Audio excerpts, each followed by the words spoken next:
राम राम दोस्तों, स्वागत है आप सभी का हमारे इस छोटे से ब्लॉग में। तो गाइस, आज हम कर रहे हैं धान की सिंचाई। गांव के लोग धान की सिंचाई इतनी कड़ी धूप में कैसे करते हैं, तो आइए आपको बताते हैं कि कितने मेहनत से धान की फसल हमारे यहाँ उगती है। शाबाश बेटा।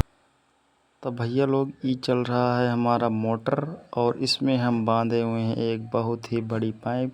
अच्छा, जो ये पाइप ठीक बंधी है, हुई है इतनी दूर समझ तक गया। जा रही है कि ये पाकिस्तान वालों को पानी दे रही है। फाइनली ये पानी जो हमारा है वो पाकिस्तान में पहुंच चुका है और पाकिस्तानी मेरे पैर को पकड़ के भीख मांग रहे हैं कि भैया मुझे पानी दिला दो, मुझे पानी दिला दो।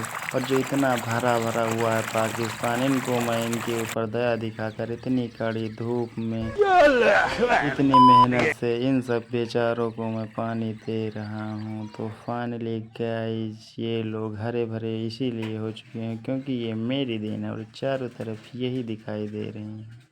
और जब भी मैं चाहूँगा इनको इनकी औकात दिखा सकता हूँ। इसीलिए पाकिस्तान वालों से अनुरोध है कि वो हम लोगों को एकदम से परेशान ना करें और अपनी जीविकोपार्जन अच्छे से कर लें।